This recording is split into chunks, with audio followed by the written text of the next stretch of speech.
새벽 기도에 나오신 여러분들을 주님의 이름으로 환영합니다. 우리 다 함께 공동 기도문으로 하나님 앞에 기도 올려드리도록 하겠습니다. 마음과 샘물의 기도를 하나님께 드리겠습니다. 먼저 우리의 믿음을 고백합니다. 예수님은 우리의 주인이 되십니다. 주인 되신 예수님 앞에서 겸손한 마음을 허락하시고 나의 뜻보다 주님의 뜻을 따르는 선한 청지기가 되게 하소서. 교회와 예배를 위해 기도합니다. 우리 샘물교회가 교회다운 교회, 기도하는 교회가 되게 하소서. 온 교회가 예배의 영광과 회복의 기쁨을 누리게 하시고 세상 가운데 주님의 사랑을 흘려보내는 샘물이 되게 하소서. 주께서 친히 임재하셔서 샘물의 주인이 되어주소서. 목장을 위해 기도합니다. 선한 목자 되신 예수님, 샘물의 목장을 푸른 풀밭으로 쉴만한 물가로 인도하여 주소서. 목자를 세우셨으니 감당할 만한 힘과 지혜를 주시고 섬김 가운데 부족함이 없도록 모든 필요를 채워주소서. 목장 모임을 통해 주님의 사랑을 깊이 체험하고 더욱 성숙한 신앙인이 되게 하소서. 다음 세대를 위해 기도합니다. 샘물의 다음 세대들이 믿음 가운데 서게 하소서. 여호와를 경외하게 하시고 하나님과 사람에게 더욱 사랑받는 자녀들이 되게 하소서. 이 세대를 본받지 않고 하나님께서 기뻐하시는 것이 무엇인지 분별할 줄 알게 하소서. 샘물의 다음 세대가 주님의 기쁨이 되게 하소서. 선교사님들을 위해 기도합니다. 복음의 최전선에서 수고하시는 선교사님들과 그 가정을 주께서 보호하여 주소서. 영적으로 메마르지 않도록 성령으로 충만케 하시고 때를 따라 돕는 은혜를 누리는 기쁨도 허락하소서. 언제 어디서나 충성된 주님의 종이 되게 하소서. 나라를 위해 기도합니다. 온 세상의 주관자 되시는 하나님, 우리나라를 보호하여 주소서. 국민들을 바이러스의 위협으로부터 지켜주시고 경제적인 상황이 안정되게 하소서. 이 땅에 하나님의 공의가 흐르고 샬롬의 온기가 넘치게 하소서. 여호와의 영광을 인정하는 나라가 되게 하소서. 샘물 성도들을 위해 기도합니다. 오늘도 주님과 동행하는 형통한 하루가 되게 하소서. 우리 삶의 형편을 살펴주시고 자녀의 발걸음도 인도하여 주소서. 하나님과의 사귐이 있는 하루가 되게 하소서. 자비로우신 예수님의 이름으로 기도합니다. 아멘. 오늘 저와 여러분들이 함께 나눌 말씀은 예레미야 5장 20절부터 31절까지의 말씀입니다. 예레미야 5장 20절부터 31절까지의 말씀을 저와 여러분들이 한 절씩 교독하도록 하겠습니다. 너는 이를 야곱 집에 선포하며 유다에 공포하여 이르기를 어리석고 지각이 없으며 눈이 있어도 보지 못하며 귀가 있어도 듣지 못하는 백성이여 이를 들을지어다. 여호와의 말씀이니라. 너희가 나를 두려워하지 아니하느냐? 내 앞에서 떨지 아니하겠느냐? 내가 모래를 두어 바다의 한계를 삼되 그것으로 영원한 한계를 삼고 지나치지 못하게 하였으므로 파도가 거세게 이나 그것을 이기지 못하며 뛰노나 그것을 넘지 못하느니라. 그러나 너희 백성은 배반하며 반역하는 마음이 있어서 이미 배반하고 갔으며 또 너희 마음으로 우리에게 이른 비와 늦은 비를 때를 따라 주시며 우리를 위하여 추수기한을 정하시는 우리 하나님 여호와를 경외하자 말하지도 아니하니 너희 허물이 이러한 일들을 물리쳤고 너희 죄가 너희로부터 좋은 것을 막았느니라. 내 백성 가운데 악인이 있어서 새 사냥꾼이 매복함같이 지키며 덫을 놓아 사람을 잡으며 새장의 새들이 가득함같이 너희 집들에 속임이 가득하도다. 그러므로 너희가 번창하고 거부가 되어 살찌고 윤택하며 또 행위가 심히 악하여 자기 이익을 얻으려고 송사 곧 고아의 송사를 공정하게 하지 아니하며 빈민의 재판을 공정하게 판결하지 아니하니 내가 이 일들에 대하여 벌하지 아니하겠으며 내 마음이 이 같은 나라에 보복하지 아니하겠느냐? 여호와의 말씀이니라. 이 땅에 무섭고 놀라운 일이 있도다.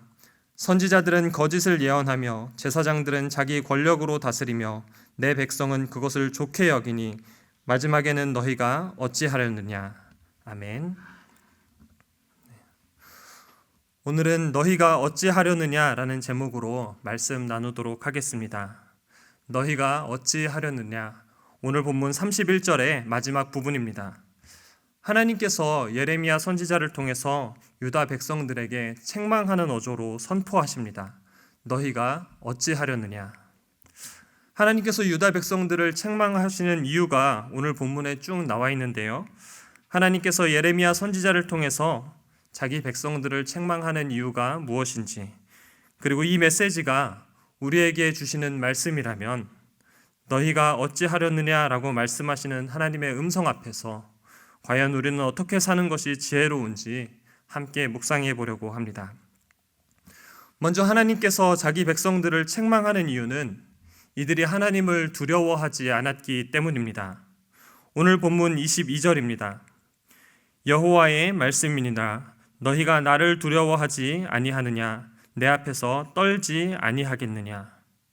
유다 백성들이 책망받는 이유는 하나님을 두려워하지 않았기 때문입니다. 다른 말로 표현하면 창조주 하나님을 외면했기 때문입니다. 오늘 본문에 예레미야 선지자가 소개하는 하나님의 모습이 있습니다. 그 모습은 바로 창조주 하나님의 모습입니다. 유다 백성들이 창조주 하나님을 두려워하지 않습니다. 다시 22절 중반부부터 보시면 내가 모래를 두어 바다의 한계를 삼되 그것으로 영원한 한계를 삼고 지나치지 못하게 하였으므로 파도가 거세게 이나 그것을 이기지 못하며 뛰노나 그것을 넘지 못하느니라. 또 24절을 보면요. 우리에게 이른 비와 늦은 비를 때를 따라 주시며 우리를 위하여 추수기한을 정하시는 우리 하나님 여호와라고 기록하고 있습니다. 그런데 이런 하나님에 대해서 유다 백성들은 어떻게 반응하고 있습니까?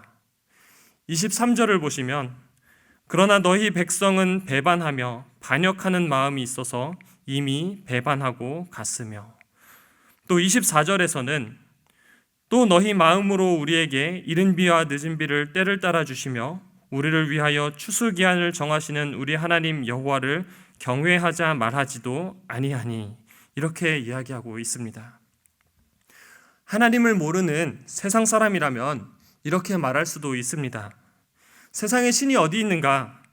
내 눈에 보이지 않는 신보다는 내 눈앞에 있는 빵이 더 중요하다, 이렇게 말할 수도 있습니다. 그러나 적어도 유다 백성들은 하나님에 대해서 이렇게 말한다면 굉장히 아쉬운 대목입니다. 오늘 본문에 하나님께서 바다의 한계를 정하셨다고 그렇게 말씀하고 있는데, 유다 백성들은 바다의 한계를 정하신 하나님뿐만 아니라 바다를 가르신 하나님을 경험한 민족입니다. 또 오늘 본문에 이른 비와 늦은 비를 때를 따라 주시며 추수기한을 정하시는 하나님이라고 했는데, 유다 백성들이 경험한 하나님은 메마른 광야에 만나를 내리시는 그러한 하나님이셨습니다. 그야말로 창조주 하나님을 제대로 경험한 민족이 바로 유다 백성들이었습니다.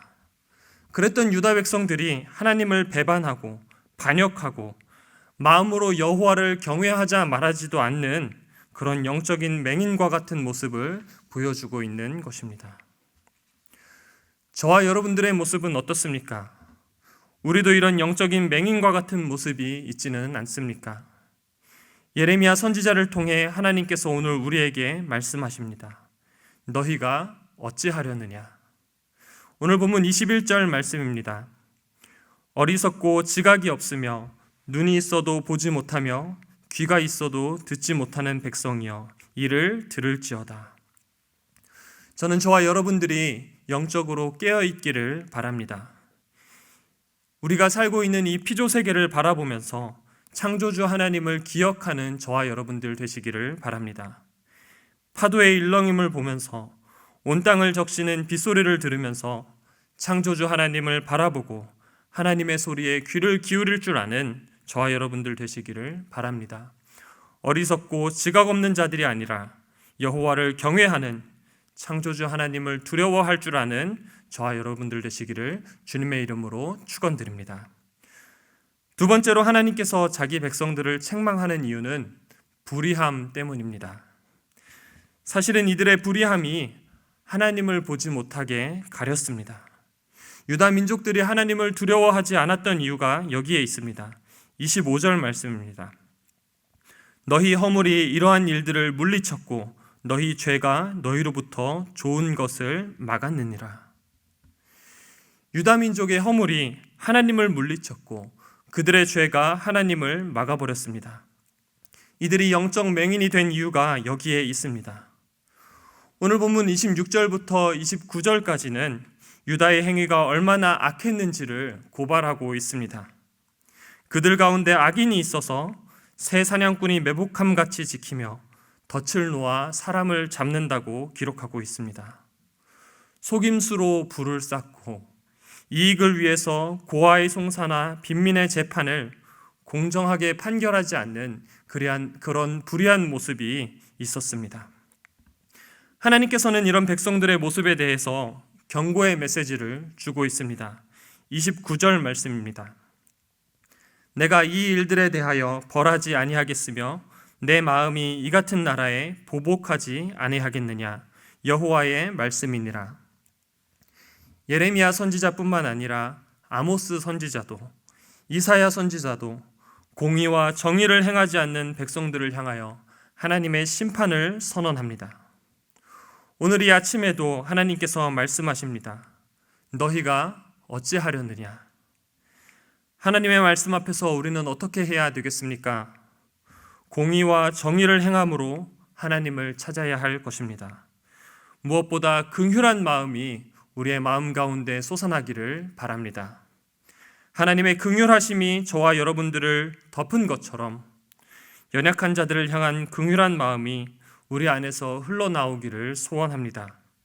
하나님의 긍휼하심을 알고 그분을 두려워하는 마음으로 우리 또한 긍휼의 통로가 되기를 주님의 이름으로 축원드립니다.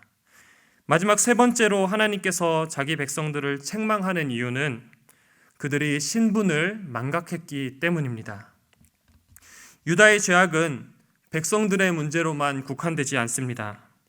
오늘 본문 31절을 보시면 거짓을 예언하는 선지자가 있고 권력을 휘두르는 제사장이 있었습니다. 그리고 백성들은 그 모든 행위를 좋게 여긴다고 기록하고 있습니다. 하나님께서는 그 모습을 보시면서 이렇게 말씀하십니다. 이 땅에 무섭고 놀라운 일이 있도다. 선지자가 하나님의 말씀을 있는 그대로 선포하지 않고 거짓을 말함으로써 백성들을 현혹시킵니다. 하나님과 백성들 사이에서 중보자적 역할을 감당해야 하는 제사장이 권력을 휘두르면서 약자들을 압제하고 있습니다. 고아의 송사를 공정하게 하지 않고 빈민의 재판을 공정하게 하지 않는 이런 상황을 백성들은 좋게 여기고 있습니다. 이 모습을 보시는 하나님께서 이 땅에 무섭고 놀라운 일이 있다며 탄식하십니다. 그리고 그들을 향해 예레미야 선지자를 보내 경고하십니다. 너희가 어찌하려느냐? 유다 백성들이 자신들의 신분을 망각했습니다. 누구보다 하나님을 두려워하고 세상을 향한 제사장 나라로서 하나님의 공의와 정의를 실현해야 할 백성들이 자신들의 본질을 잃어버린 것입니다. 저와 여러분들은 어떻게 살아야 하겠습니까? 하나님께서는 이 시대에 저와 여러분들을 하나님의 자녀로 부르셨습니다. 성도라는 이름을 붙여주셨습니다. 저는 저와 여러분들이 그 이름에 걸맞는 삶을 살기를 바랍니다. 하나님의 자녀다운 품위를 지키는 저와 여러분들 되시기를 바랍니다. 매주 예배 가운데 선포되는 말씀처럼 자녀의 기쁨을 누리시고 거룩한 자녀의 삶을 살아가기를 바랍니다. 말씀을 정리합니다. 하나님께서 예레미야 선지자를 통해서 우리를 일깨우십니다. 너희가 어찌하려느냐? 이 시대에 하나님의 자녀로 부름받은 저와 여러분들이 창조주 하나님을 경외하고 우리를 향한 하나님의 마음, 긍휼한 마음을 품으며 부르심에 합당한 삶, 공의와 정의를 이 땅 가운데 실현하는 성도의 삶을 살아가시기를 주님의 이름으로 축원드립니다. 아멘.